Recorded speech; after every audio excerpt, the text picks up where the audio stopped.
Hello everyone, welcome back on my channel Nutan online study. तो हमारा part 2 है जिसमें आज हम लोग ग्लोबलाइजेशन के नीड एंड इम्पोर्टेंस, मेरिट्स और डिमेरिट्स देखेंगे। इसके पहले जो हमने पार्ट 1 में ग्लोबलाइजेशन के इंट्रोडक्शन, डेफिनेशन, कैरेक्टरिस्टिक्स और इम्पैक्ट ऑलरेडी देख लिया है। अगर वो वीडियो आपने अभी तक नहीं देखी है तो आप डिस्क्रिप्शन बॉक्स चेक कीजिए। साथ ही आपका प्राइवेटाइजेशन और लिबरलाइजेशन सबकी आपको वीडियो की लिंक डिस्क्रिप्शन बॉक्स में मिल जाएगी। अगर आपको पीडीएफ चाहिए तो आप मुझे कमेंट कर सकते हैं कमेंट सेक्शन में। अदरवाइज़ आप मेरा दूसरा चैनल है जिसका नाम है लेसन प्लान कॉर्नर, वहाँ पे जाके आप डिस्क्रिप्शन बॉक्स चेक करेंगे, आपको उसका पीडीएफ भी मिल जाएगा। तो ये 7 पेज का पीडीएफ है। अगर आपको चाहिए तो आप मुझे ज़रूर कमेंट सेक्शन में कमेंट कीजिए या मेरे दूसरे चैनल पे जाके आप डिस्क्रिप्शन बॉक्स चेक कर सकते हैं, ठीक है।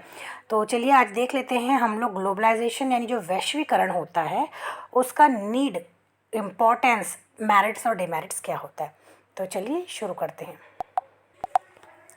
तो चलिए देख लेते हैं। फर्स्ट है need and importance of globalisation है जो वैश्वीकरण है उसका नीड और इसका इम्पोर्टेंस क्या है। फर्स्ट है फॉर इंक्रीजिंग प्रोडक्शन, जितना भी यहाँ पे प्रोडक्शन होता है, ठीक है, अगर हम केवल उसको इंडिया तक ही लिमिट रखेंगे तो क्या होगा उससे कि हमारा जो बिज़नेस है या तो जो हमारा ट्रेड है उसका वैश्वीकरण नहीं हो पाएगा, बहुत लोगों तक वो नहीं पहुँच पाएगा। लेकिन अगर हम ग्लोबलाइजेशन यानी वैश्विक स्तर पर अगर कोई चीज़ करते हैं, कोई कार्य करते हैं, जैसे कि बिज़नेस हो गया, ट्रेड हो गया, तो क्या होता है उसमें प्रोडक्शन भी ज़्यादा किया जाता है, उसका जो संख्या होती है वो इंक्रीज़ हो जाती है। For inculcating universal values and spirit of brotherhood, इससे क्या होता है एक तरीके का जो होता है आपसी जो है हम कह सकते हैं ब्रदरहुड, ठीक है, आपसी भाईचारा क्या इससे जो है कनेक्शन मतलब बढ़ता है।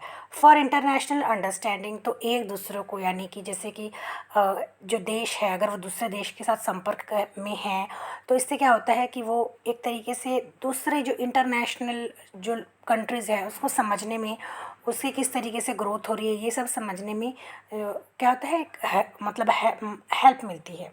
फोर्थ है for optimum utilisation and preservation of natural resources, तो जो नेचुरल रिसोर्सेज होते हैं उसका भी अच्छी तरीके से प्रॉपर यूटिलाइजेशन यानी उसका यूज़ होता है। फिफ्थ है फॉर सॉल्विंग वेरियस प्रॉब्लम, बहुत तरीके के जो प्रॉब्लम्स होते हैं जैसे अनएम्प्लॉयमेंट हो गया, लिटरेसी हो गया, पावर्टी हो गया, ओवर पॉपुलेशन है, एनवायरमेंटल डिग्रेडेशन है, टेररिज्म है, इस सब से निपटने में भी ग्लोबलाइजेशन हेल्पफुल होती है। क्योंकि आजकल आप देख सकते हैं जिस तरीके से अपराध बढ़ते हैं तो उससे भी क्या होता है, अगर हम जो आजकल जो टेक्नोलॉजी है वो इतनी एडवांस हो चुकी है कि अगर हम यहाँ पे देश में रहते हैं कोई एक देश में तो जो बाहर का जो देश है उसके साथ भी कनेक्शन प्रॉपर तरीके से चलता है। तो इस तरीके से जो टेररिज्म है उसको भी रोकने में भी काफ़ी हेल्पफुल होता है। साथ ही जितने भी जो प्रॉब्लम्स है जैसे पावर्टी हो गया, गरीबी हो गया, अनएम्प्लॉयमेंट हो गया, तो इससे सबसे भी निपटने में ग्लोबलाइजेशन एक अच्छा महत्वपूर्ण उसका योगदान होता है। सिक्स्थ है for the development of human resources, तो globalization will help to spread of science and technology which will be great help to the developing countries, यानी जो ग्लोबलाइजेशन होता है वो साइंस और टेक्नोलॉजी में उसका वो एक तरीके से विस्तार होता है, विस्तार हो रहा है, तो जिसके कारण क्या होता है कि जो भी कंट्रीज़ होती है उसको हेल्प मिलती है, ठीक है। आगे देखते हैं for the development of science and technology, तो इसके कारण क्या होता है साइंस और टेक्नोलॉजी में भी ये हेल्पफुल होता है। इसके कारण जो है आजकल जो डे टू डे लाइफ में जैसे साइंस, टेक्नोलॉजी, इन्फॉर्मेशन, इसके कम्युनिकेशन, इसके रिगार्डिंग जो इन्फॉर्मेशन है वो बड़ी आसानी से टेक्नोलॉजी से मिल जाती है किसी को भी, ठीक है। जैसे कि साइंस एंड टेक्नोलॉजी, तो उससे रिगार्डिंग हम जो भी नॉलेज लेनी है वो लोग क्या कर सकते हैं, घर बैठे ही ले सकते हैं, उसके लिए कोई चीज़ ज़्यादा एफर्ट्स डालने की ज़रूरत नहीं पड़ती है, ठीक है। For the development of country, तो इससे क्या होता है कंट्री भी डेवलप होती है, क्योंकि अगर कोई एक देश है वो अपने आप को सीमित करता है एक जगह पे तो वो उसका विस्तार, उसका ग्रोथ नहीं हो पाता है। लेकिन वहीं अगर वो अपना ग्लोबलाइजेशन करता है तो वो भी देखता है वो जो एक तरीके से प्रतियोगिता देखता, मतलब देखता है कि दुनिया जो है वो किस तरीके से किस दिशा में अग्रसर हो रही है, तो क्या करता है वो भी उससे कुछ ना कुछ सीखने को मिलता है, ठीक है। अब इम्पैक्ट देखते हैं यानी इसका असर क्या है। रिस्पॉन्ड टू एडिशनल डिमांड्स, ठीक है, तो इससे क्या होता है कि जो आजकल की जो डे टू डे लाइफ में जो नीड्स होती हैं, ठीक है, तो वो क्या होता है, लोगों की बढ़ रही है, क्योंकि साइंस एंड टेक्नोलॉजी जब जितना विकास कर रहा है उतने ही लोग क्या हो रहे हैं, एडवांस हो रहे हैं, ठीक है, उतने लोग अपग्रेड हो रहे हैं, तो लोगों की डिमांड भी बढ़ रही है। सेकंड है कमर्शलाइजेशन, ठीक है, इसे कहते हैं commerce. One of the major consequences of globalization of education has commodification and the corporatization of institution of higher learning, ठीक है, तो एक तरीके से कमर्शियलाइजेशन भी हो रहा है, ठीक है।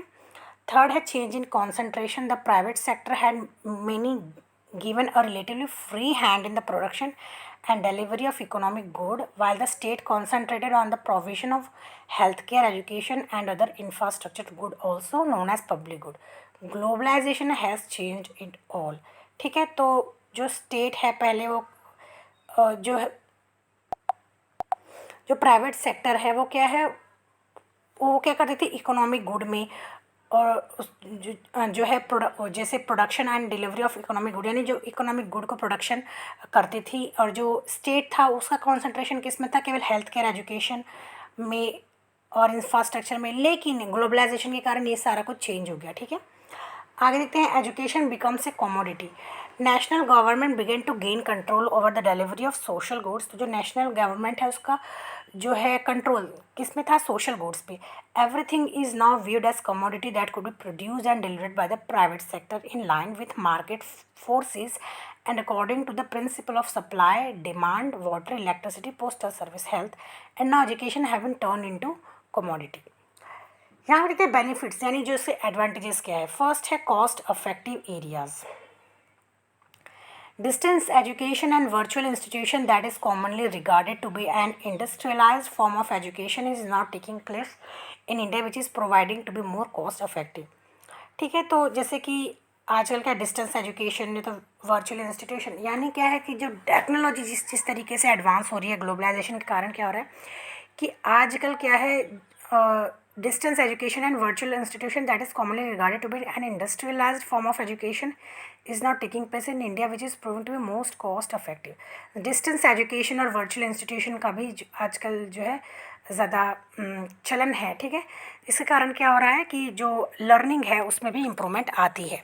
सेकंड है global student with one global world, the aspiring student who are left out and fail to secure their seat in India's premier institution can now go abroad to fulfil their aspiration. तो जो global student है, जैसे कि अगर वो fail हो जाता है या फिर लेफ्ट आउट हो जाता है, तो उसके पास एक and fail to secure the seat in India premier institution, तो वो क्या कर सकते हैं, अब्रोड में जाकर can not go abroad to fulfil their aspiration, वो उसको एक फैसिलिटी मिल जाती है, ठीक है। थर्ड है फॉरेन कोलैबोरेशन, तो उससे क्या होता है, द पॉलिसी रिफॉर्म है facilitated in opening up space for establishment of private university, it open the door of foreign university, यानी जो फॉरेन जो यूनिवर्सिटी है उसको एक तरीके से खुली छूट दे दी गई इंडियन मार्केट में, ठीक है। फोर्थ है एक्सपांशन ऑफ एजुकेशनल फैसिलिटी, तो इसके कारण जो है एजुकेशनल फैसिलिटीज़, क्योंकि आजकल क्या आता है कि जो एजुकेशन है तो उसमें भी टेक्नोलॉजी का यूज़ किया जाता है, तो ग्लोबलाइजेशन के कारण क्या हो गया कि सभी लोगों को इसके बारे में नॉलेज मिल चुकी है, ठीक है। आजकल सभी जो देश है वो क्या करते हैं, टेक्नोलॉजी की सहायता से जो है एजुकेशन देते हैं। आगे देखते हैं, चलिए फिफ्थ देख लेते हैं, high quality of human resources, there is need for producing high quality of manpower who can successfully face competition, so best possible human material is selected at the secondary and higher level. तो human resources की जो है एक तरीके से demand बढ़ गई है, ठीक है, जो कि सक्सेसफुली जो इस कंपटीशन में जो हमारे जो ग्लोबलाइजेशन में जो कंपटीशन है उसको एक नया आयाम दे सके, ठीक है, उसको सक्सेसफुली कायम कर सके, ठीक है। तो इसके लिए ग्लोबलाइजेशन क्या करता है, बहुत अच्छा भूमिका निभाता है।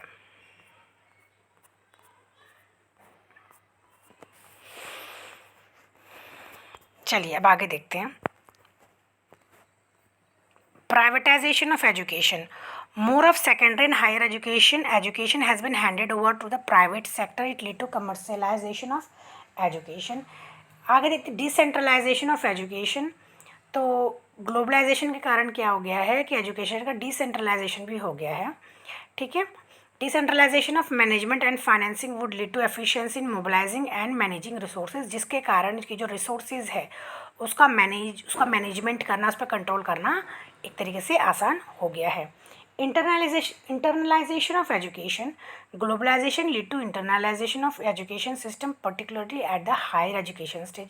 तो जो ग्लोबलाइजेशन है उसके कारण इंटरनलाइजेशन हुआ है, स्पेशली किस पे हुआ है, हायर एजुकेशन पे, ठीक है। करिकुलम चेंजेस, तो देखिए जो करिकुलम है उसको ऑलरेडी जो अपग्रेड करने की हमेशा समय के साथ साथ अपडेट करने की ज़रूरत है, और इसमें भी जो है ग्लोबलाइजेशन का एक बहुत बड़ा महत्वपूर्ण भूमिका होती है। Increase in cost, there has been an appreciable increase in the cost of higher education in India, so higher education can only be afforded by elite class. It has widened the disparity between the rich and poor. ठीक है। 11th है modernisation, तो globalisation के कारण modernisation भी हुआ है। आजकल के लोग क्या करते हैं, अगर जो है टेक्नोलॉजी की सहायता से पढ़ते हैं, ठीक है। टेक्नोलॉजी के कारण क्या हुआ है कि लोगों को जो है हर नॉलेज जो है उनको टेक्नोलॉजी की सहायता से मिल जाती है बड़े आसानी के साथ। तो ये सब किस कारण पॉसिबल हो पाया है, ग्लोबलाइजेशन के कारण। Change in role of teacher, तो जो टीचर का है रोल वो भी चेंज हुआ है। वो क्या बन गया है, manager, he has become a manager and a facilitator. वो मैनेजर और फैसिलिटेटर बन गया है, केवल एक नॉलेज को ट्रांसमिट करने वाला एक टीचर नहीं रह गया है, बल्कि मैनेजर और एक फैसिलिटेटर बन गया है। प्रॉब्लम क्या होती है ग्लोबलाइजेशन में, स्ट्रक्चरल अनएम्प्लॉयमेंट। इसके कारण क्या होता है, the most obvious evils of globalisation are structural unemployment.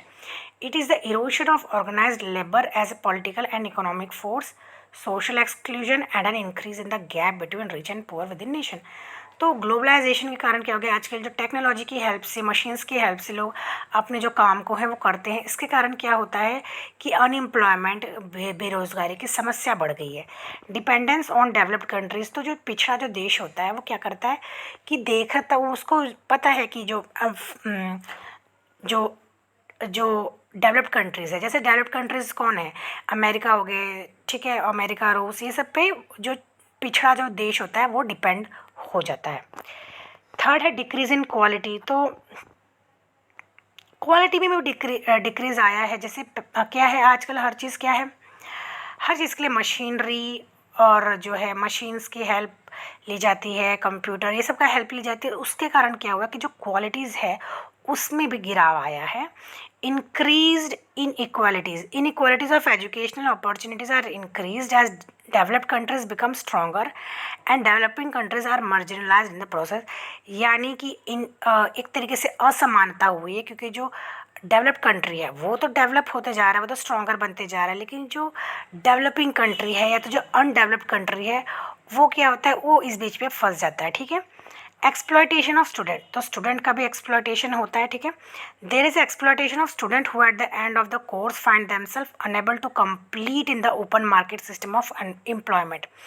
बच्चों का भी एक तरीके से एक्सप्लॉयटेशन होता है, क्योंकि जब ज्ञान तो वो ले लेते हैं लेकिन बाद में इनको क्या पता चलता है कि इस मार्केट में, ग्लोबलाइजेशन के मार्केट में वो कोप अप, यानी वो अपने आप को फिट करने में जो है असमर्थ पाते हैं। एक्सप्लॉयटेशन ऑफ टीचर्स, टीचर का भी एक्सप्लॉयटेशन होता है। कैसे, they are force to work on lower salary. एक तो उनकी सैलरी जो होती है कम मिलती है, जितना उनको मिलना चाहिए उसके हिसाब से उनकी सैलरी उन्हें कम मिलती है। इंक्रीज इन कॉस्ट, तो जो है कॉस्ट में भी, जैसे जो एजुकेशन होता है वह क्या आता है, वो भी बहुत आजकल कॉस्टली हो गया। केवल जो रिच फैमिलीज़ होते हैं वो अपने बच्चे को अच्छे से स्कूल में पढ़ा सकते हैं, बाकी के जो पुअर फैमिलीज़ है, तो एवरेज फैमिलीज़ है, उनको जैसे तैसे क्या होता है, बच्चों को अपने एजुकेशन वो दिलाते हैं, ठीक है। Duplicity in research, it assist in avoiding of duplicity in research and inspire the Indian academics for research and publication on issue that are of internet man. यानी कि यहाँ पे क्या है कि केवल इंटरनेशनल जो प्रॉब्लम्स है उस पर ही ध्यान दिया जाता है, बाकी के जो प्रॉब्लम्स है उस पर ध्यान नहीं दिया जाता, केवल इंटरनेशनल प्रॉब्लम पे इस पर ज़्यादा रिसर्च और ज़्यादा ध्यान दिया जाता है। कमर्शियलाइज्ड एजुकेशन, तो एजुकेशन क्या बन गया आजकल, कमर्शियलाइज बन गया है। आजकल क्या किया जाता है, स्कूल में ज़्यादा पैसा लेके ही बच्चों को एडमिशन मिलती है अच्छे स्कूलों में। इस तरीके से क्या हो गया, एक एजुकेशन आज एक केवल एक बिजनेस बन के रह गया है, ठीक है। और अच्छे स्कूल में केवल उन्हीं बच्चों को एडमिशन मिल पाता है जो कि रिच फैमिली से बिलोंग करते हैं, ठीक है। अच्छा, तो ये था हमारा आज का वीडियो पार्ट सेकंड। तो यहाँ पे देखिए आप लोग फुल, अगर आपको वीडियो चाहिए, ये 7 पेज का PDF चाहिए, तो आप मुझे कमेंट सेक्शन में कमेंट करेंगे ना, तो आपको इसका PDF भी मिल जाएगा, ठीक है। मिलते हैं नेक्स्ट वीडियो में, लेकिन आप मेरे चैनल को सब्सक्राइब ज़रूर करें, ठीक है। मिलते हैं नेक्स्ट वीडियो में, till then bye bye and take care.